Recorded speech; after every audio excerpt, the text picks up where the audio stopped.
This YouTube channel does not promote any violent, harmful, or illegal activities. All content provided by this channel is meant for an educational purpose only.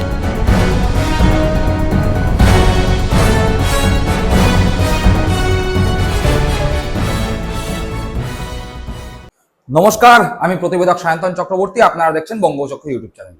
ইতিমধ্যেই vote vibe সংস্থা তাদের তৃতীয় opinion pole সামনে নিয়ে এসছে এবং যা দেখানো হয়েছে বিভিন্ন সর্বভারতীয় যে সংবাদ চ্যানেলগুলো রয়েছে, সংবাদ মাধ্যমগুলো রয়েছে, সেখানে ভোট ভাইবের তৃতীয় সমীক্ষাতেও কার্যত পশ্চিমবঙ্গের বিধানসভা নির্বাচনে তৃণমূল কংগ্রেসই চতুর্থবারের জন্য ক্ষমতায় আসতে চলেছে।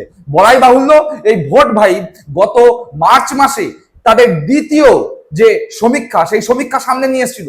সেই সমীক্ষায় যেই তথ্য উঠে এসেছিল সেটা একবার দেখুন, তারপরে এই ভোট ভাইবের তৃতীয় পর্যায়ের সমীক্ষায় কি উঠে এসছে সেটা দেখাচ্ছি। ভোট ভাইবের দ্বিতীয় সমীক্ষা যা মার্চ মাসে প্রকাশিত হয়েছিল, সেখানে বলা হয়েছিল তৃণমূল কংগ্রেস 169 থেকে 179টি আসন পেতে পারে, বিজেপি 113 থেকে 123 এবং অন্যান্যরা 1 থেকে 3টি আসন পেতে পারে। অর্থাৎ ভোট ভাইবের দ্বিতীয় পর্যায়ের সমীক্ষা যা মার্চ মাসে প্রকাশিত হয়েছিল, সেখানে তৃণমূল কংগ্রেসকে 170 থেকে 180, বিজেপিকে 113 থেকে 123 এবং অন্যান্যরা 1 থেকে 3টি আসন পাওয়ার জায়গায় ছিল বলেই দেখানো হয়েছিল তাদের সমীক্ষায়। কিন্তু ওই যে একটা বক্তব্য সামনে আসে বারংবার, মালিক যখন কেন্দ্রে বসে আছে তখন মালিকদের তো সন্তুষ্ট করতেই হবে। মালিক পশ্চিমবঙ্গে লড়ছে ক্ষমতায় আসার জন্য, মালিকদের সন্তুষ্ট না করে কিভাবে সমীক্ষা হবে? সমীক্ষায় যদি প্রথমেই দেখিয়ে দেওয়া হয় তৃণমূল কংগ্রেস ক্ষমতায় আসতে চলেছে চতুর্থবারের জন্য এবং বিপুল পরিমাণ আসন নিয়ে, তাহলে ভোটের আগেই যে বিজেপির নিচুতলার কর্মীরা ঘরে ঢুকে যাবে। তাই ভোট ভাইবের তৃতীয় সমীক্ষাও সামনে এসছে, কিন্তু মালিকদের খুব একটা সন্তুষ্ট করতে পারেনি সেই তৃতীয় সমীক্ষা। কেন? তার কারণ আপনাদের সামনে রাখছি, পরপর স্ক্রিনের দিকে তাকাবেন। দেখুন, ভোট ভাইবের দ্বিতীয় পর্যায়ের সমীক্ষা যা মার্চ মাসে প্রকাশিত হয়েছিল, সেখানে একটি পোল হয়েছিল, who will be the next CM of West Bengal, অর্থাৎ পশ্চিমবঙ্গের আগামী মুখ্যমন্ত্রী কে হতে চলেছেন। সেখানে মমতা বন্দ্যোপাধ্যায়ের পক্ষে 46.4% মানুষ মতামত দিয়েছিলেন, শুভেন্দু অধিকারীর পক্ষে মতামত দিয়েছিলেন 34.9% মানুষ, মোহাম্মদ সেলিম তার পক্ষে মতামত জানিয়েছিলেন 5% মানুষ, অধীর রঞ্জন চৌধুরীর পক্ষে মতামত জানিয়েছিলেন 3.2% মানুষ, অন্যান্যদের পক্ষে মতামত দিয়েছিলেন 5.5% মানুষ এবং বলতে পারবো না এ কথা বলেছিলেন 5% মানুষ। ঠিক একই পোল, অর্থাৎ পশ্চিমবঙ্গের আগামী মুখ্যমন্ত্রী কে হতে চলেছেন, সেই পোলে ভোট ভাইবের তৃতীয় সমীক্ষায় কি তথ্য উঠে আসছে? Who will be the next CM of West Bengal, Mamata বন্দ্যোপাধ্যায়ের পক্ষে মতামত জানিয়েছেন 44.4% মানুষ, শুভেন্দু অধিকারীর পক্ষে মতামত জানিয়েছেন 38.3% মানুষ, মোহাম্মদ সেলিমের পক্ষে মতামত জানিয়েছেন 4.2% মানুষ, অধীর রঞ্জন চৌধুরীর পক্ষে মতামত জানিয়েছেন 3.6% মানুষ, অন্যান্যদের পক্ষে মতামত জানিয়েছেন 4.9% মানুষ এবং বলতে পারবো না বলেছেন 4.6% মানুষ।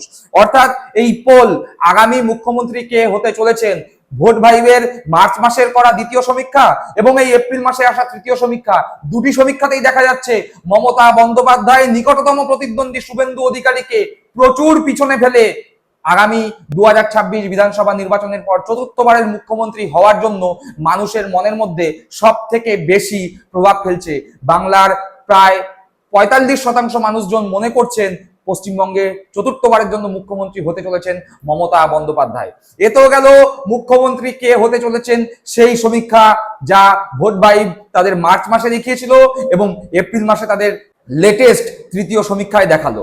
কিন্তু এরপরে যেই প্রশ্ন উঠে আসে, সেই প্রশ্ন হলো রাজ্য সরকারের কাজে বাংলার মানুষজন কতটা সন্তুষ্ট? ভোট ভাইবের দ্বিতীয় পর্যায়ের সমীক্ষা যা মার্চ মাসে হয়েছিল, সেখানে এই প্রশ্নের উত্তরে মানুষজন কি জানিয়েছিলেন?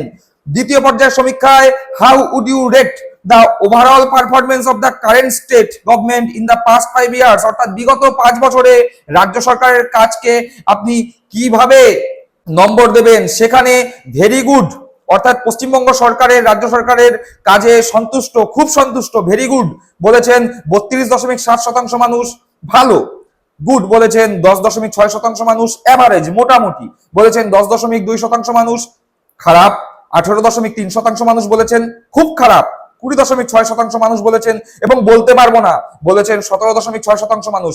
অর্থাৎ মোটামুটি ভেরি গুড, গুড এবং এভারেজ যদি পক্ষে ধরা হয় তাহলে প্রায় 52%, 53% কাছাকাছি মানুষজন রাজ্য সরকারের কাজে সন্তুষ্ট, যা ভোট ভাইবের দ্বিতীয় সমীক্ষায় উঠে এসেছিল।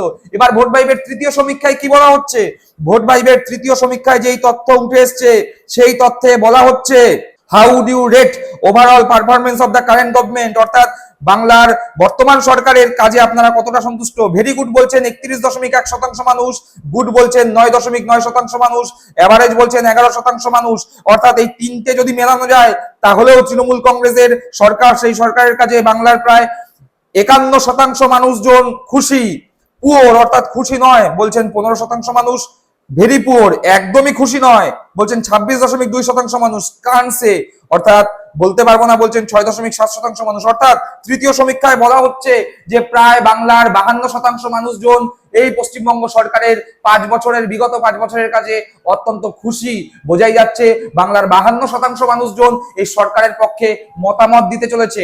কিন্তু এখানে শেষ নয়, কত শতাংশ ভোট তৃণমূল কংগ্রেস, বিজেপি বা অন্যান্য দলগুলো পেতে চলেছে সেই তথ্যও এই ভোট ভাইব তাদের দ্বিতীয় সমীক্ষায় এবং তৃতীয় সমীক্ষায় কি দেখিয়েছিল সেটাও আপনাদের সামনে তুলে ধরছি। ভোট ভাইব তাদের দ্বিতীয় সমীক্ষায় দেখিয়েছিল তৃণমূল কংগ্রেস এই রাজ্যে 43.4% ভোট পেতে চলেছে, বিজেপি পেতে চলেছে 38.1% ভোট, কংগ্রেস পেতে চলেছে 2% ভোট, লেফট ফ্রন্ট পেতে চলেছে 4% ভোট, অন্যান্যরা 2% ভোট এবং আনডিসাইডেড বা বলতে পারবো না বলেছেন 10.4% ভোট। অর্থাৎ তৃণমূল কংগ্রেস ভোট ভাইবের দ্বিতীয় সমীক্ষায় প্রায় 44% ভোট পেয়ে বিজেপিকে 6% পিছিয়ে দিয়ে চতুর্থবারের জন্য ক্ষমতায় আসার মুখে ছিল ভোট ভাইবের দ্বিতীয় সমীক্ষায়। কিন্তু এই ভোট ভাইবের তৃতীয় সমীক্ষায় কি তথ্য উঠে এসছে? ভোট ভাইবের তৃতীয় সমীক্ষায় বাংলার 43.7% মানুষজন মনে করছেন তৃণমূল কংগ্রেস চতুর্থবারের জন্য ক্ষমতায় আসতে চলেছে। বিজেপির পক্ষে মতামত দিয়েছেন 39.7% মানুষ, প্রায় 40% মানুষজন। কংগ্রেসের পক্ষে 2.2, লেফটের পক্ষে 3.5, অন্যান্যদের পক্ষে 1.9% এবং বলতে পারবো না বলছেন 9.2%। অর্থাৎ বিজেপি এখানে নিজেদের যে ভোট শতাংশ ওপিনিয়ন পোলে সেটা বাড়াচ্ছে। তৃতীয় যে সমীক্ষা ভোট ভাইবের সেখানে বাড়িয়ে প্রায় 40%-এর কাছাকাছি পৌঁছাচ্ছে এবং তৃণমূল কংগ্রেসের সঙ্গে তাদের ভোট পার্থক্য 6 থেকে কমে 4% নেমে এসছে। অর্থাৎ ভোট ভাইবের তৃতীয় যে সমীক্ষা সামনে এসছে সেখানে বিজেপি তো নিজেদের ভোট শতাংশ বাড়াচ্ছে, কিন্তু তারপরেও তৃণমূল কংগ্রেসের সঙ্গে তাদের 4%-এর কাছাকাছি ভোট পার্থক্য থাকছে। এবার আসা যাক কে কতগুলো আসন পাওয়ার জায়গায় রয়েছে। ভোট ভাইবের দ্বিতীয় সমীক্ষা যা মার্চ মাসে প্রকাশিত হয়েছিল সেখানে বলা হয়েছিল তৃণমূল কংগ্রেস 169 থেকে 179টি সিট পেতে পারে, বিজেপি পেতে পারে 113 থেকে 123টি এবং অন্যান্যরা পেতে পারে 1 থেকে 3টি। অর্থাৎ ভোট ভাইবের যে দ্বিতীয় সমীক্ষা যা মার্চ মাসে প্রকাশিত হয়েছিল সেখানে তৃণমূল কংগ্রেসকে সর্বাধিক 179টি সিট দেখানো হয়েছিল এবং বিজেপিকে সর্বাধিক 113টি সিট দেখানো হয়েছিল। এবং এই তথ্য থেকেই পরিষ্কার যে ভোট ভাইবের দ্বিতীয় সমীক্ষাতেও তৃণমূল কংগ্রেসের চতুর্থবারের জন্য ক্ষমতায় আসা শুধুমাত্র সময়ের অপেক্ষা ছিল এবং সেখানে বিজেপির সঙ্গে তৃণমূল কংগ্রেসের যে সিটের পার্থক্য তা প্রায় 60-এর কাছাকাছি। এবার ভোট ভাইবের যে তৃতীয় সমীক্ষা যা এপ্রিল মাসে এসছে সেই সমীক্ষায় কি বলছে? তৃতীয় সমীক্ষা যা এপ্রিল মাসে এসছে সেখানে বলা হচ্ছে তৃণমূল কংগ্রেস 159 থেকে 169টি আসন পেতে পারে, বিজেপি পেতে পারে 120 থেকে 130টি এবং অন্যান্যরা পেতে পারে 3 থেকে 7টি।